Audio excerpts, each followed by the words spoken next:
안녕하세요，大家好，我是尼路。有在持续追踪我的观众们啊，应该都知道片尾我会讲一些小故事，甚至还有不少人留言说那个闲聊才是整部影片的重点。那今天要讲的故事可能有点严重，可能有点违反道德伦理，不过我们还是先进入影片的主题吧。今天会分享一些近期新上市，以我独特的眼光筛选出来的看起来不错的游戏，以及一些比较小的游戏八卦或是游戏新闻。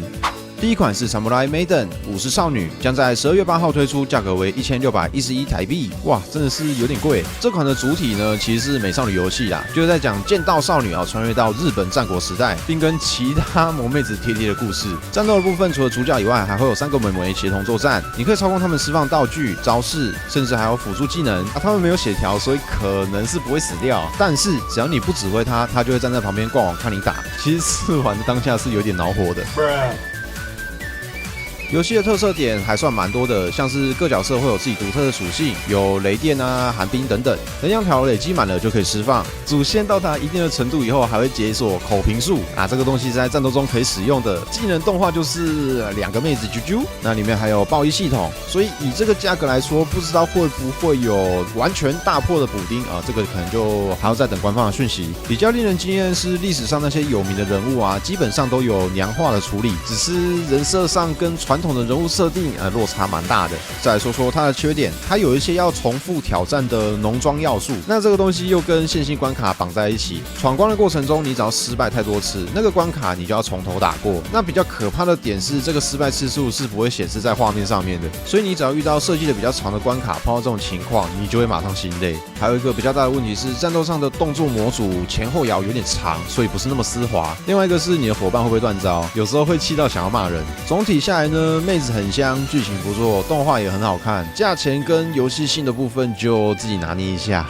接下来是日本超强的 IP 莱莎的炼金工坊3，别名是蜜大腿炼金术士，将在2023年的2月24号发售，价格是1990块台币。这代的腿呢，虽然没有往年勒得那么紧，但是比例上比初代整整多出了30%的肉量。那这次除了大腿肉以外呢，还新增了钥匙系统，将作为本作的核心要素。那这个东西呢，用途非常的广，战斗、调和、采集、探索、解谜都会用得到。除此之外呢，这代还做的比较像是开放世界，另外也有增加更多的移动方式，像是相从系统跟载具之类的。再来是暗黑地牢2，价格还没有公布，预计在2023年的2月发售，不支援繁体中文。不过前作有支援简体中文评价是10万篇的91%极度好评。那它的游戏主体呢，是一款 ROG 的回合制战斗游戏，同时还融入了非常多桌游跟 RPG 的元素，像是各角色的互动、各角色的培养、各角色的永久死亡。1代有压力值的系统，可能会让你的角色发疯发狂；2代则是新增了好感度的设计，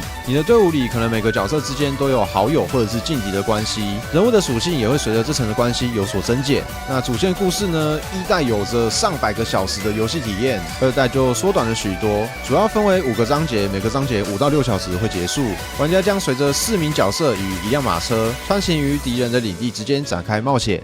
接下来是 Syndicate， 预计将在2023年登上 PS5、Xbox， 之后才会计划登上 Steam 平台。它主打的是美少女的第3人称射击游戏，其中也有混入机器人装甲的战斗元素。世界观是建立在不久的未来与疫情做对抗，并且四处收集物资做生存以及过剧情。目前不确定会不会是类似原神的游戏模式，因为它也有线上功能，可以供玩家 PVE 跟 PVP 组队，同时也具有农的要素。除此之外呢，因为是万代南梦宫发行的，所以这个企划案非常的巨大。游戏之外还有规划要推出动画以及模型。再来是 Redfall 血色降临，原本是今年的夏天会推出，那延迟到了2023年的上半发售。它是一款开放世界的多人合作第一人称射击游戏，最多可以跟3名好友组成4人小队。那每支队伍里面都有不同的英雄组合，这些英雄呢也分别拥有各自的能力，像是心灵感应、武器发明家或者是机器人的伙伴。对抗的主要目标是吸血鬼以及他们的奴隶人类，会不会有其他的怪物变体呢？目前还不确定。游戏性跟美术的部分应该是蛮值得期待的。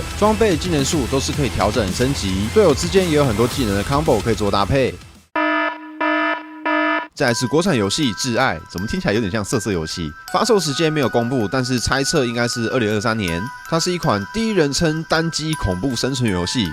生存游戏架空的故事发生在现代的台湾，主要围绕着家庭关系、政治以及宗教信仰。目前已经公布的故事章节共有2章，第1章是行政院秘书长家中所发生的命案，第2章则是立法委员林国标背后的故事。那基本上都跟邪教祭典有着密不可分的关系，最后才导致了一家人支离破碎。玩家需要做的就是把这一切的谜团全部解开。游戏特色是它跟还愿一样，室内的装潢非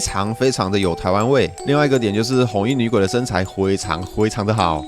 接下来是传奇神作的 DLC 传送门 RTX 版本啊，因为 G 胖不会数3啊，所以这个游戏大概是不会有第3代了。NVIDIA 将在12月8号推出一个免费的 DLC 供玩家们下载，那对应的版本是传送门2代，会不会有新的章节关卡？目前看下来应该是没有。不过游戏本身的工作坊资料量就非常的庞大，几乎可以说是玩不完的存在。那这个 DLC 的内容基本上就是提升你的效能、画面以及支援光追。游戏的玩法主要是在设置传送门的出入口进行解谜，剧情的方面也是非常优秀，很有深度。有兴趣的话，先不要急着买，因为这款游戏常态性的打1折，冬季特惠又快到了，所以可以再忍一下。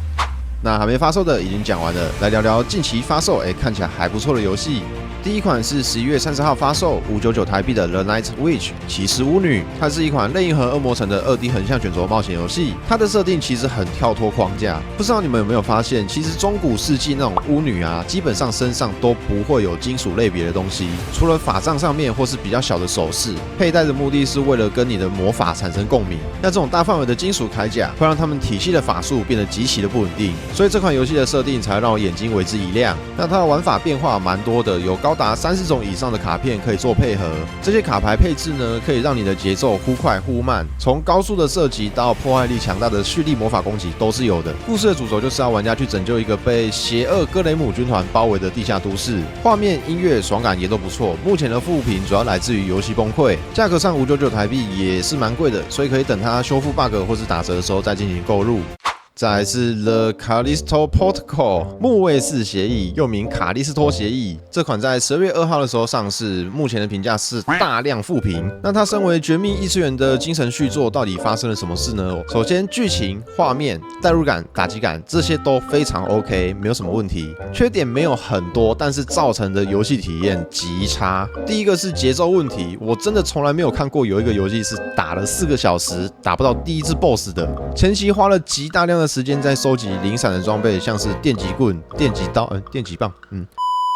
后面的武器就是越给越好，其实没有什么大问题。问题在于大哥，整条故事线上除了类似精英怪的小 boss 以外，就只有大量爆头都死不了，处理上很浪费精神的变异人类可以练手，而且重复性很高，就导致了难度下降、作业感很重的状况出现。这家工作室主打的是玩家死亡动画嘛，那在这种情况下就变得非常的难重现，而且他们甚至为了死亡动画还打造了一个成就。那为了解锁这个成就，就必须刻意去自杀，我觉得这个设计真的很不能让人接受。再来是优化问题 ，RTX 3080加上 AMD 5900X，竟然会掉帧掉得这么的严重，有些配备没有到这么顶的，还会游戏崩溃。然后就是翻译问题，这么大的公司，中文翻译竟然是机翻 ，What the fuck？机翻就算了，还有日文字幕掺杂在里面，而且不在 Steam 页面里面选他国语系的话，中文玩家一进去就只能被迫听中配，没得改，一定要在外面做设定，超级低能。说实话，价格对得起他的导演，对得起他的美术，对得起他的战斗系统。重点是所有游戏最基本的该做好的都没有做好，2个字的评语，超级可悲。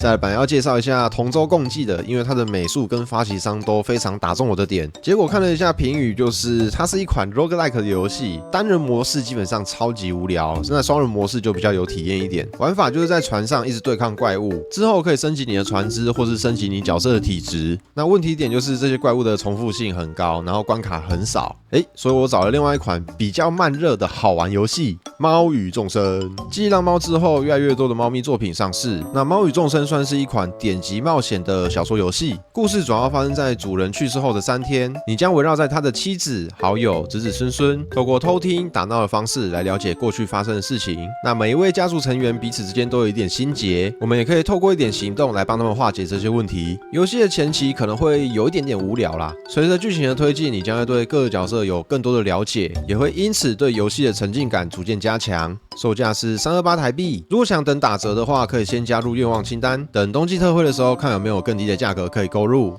那以上就是本期的新游戏特报。几个月前呢，我有公告我会在影片里面掺杂大量的习大大照片嘛，目的是为了防止中国那边的平台搬运我的影片。那后来有一个更狠的，直接在 B 站冒用我的名字开了一个频道，为了给你一点深刻的教训啊，我还没有到公安网站举报你，但是你开这个白痴频道吼，我就选择我盗录我自己。没错，你所有的影片有习大大的帧数，我全部都录下来了，网址、用户资料我也都有存 ，B 站那边也有记录，所以你现在删影片也都来不及了。哔哩哔哩的平台有个功能也蛮不错的，就是打赏机制，观众可以透过投币的方式对喜欢的影片进行奖励。我算了一下，这个盗片仔透过偷我的影片，总共赚了28块人民币。那为了给你一点教训呢，我决定罚你100倍。正逢最近白纸革命嘛，如果你不想被抓进劳改营的话，你最好是给我在年底之前，在这个影片利用 YouTube 的超级功能赞助我400美金。时间一过，我没有看到这笔钱，你就准备明年去牢里吃年夜饭吧你。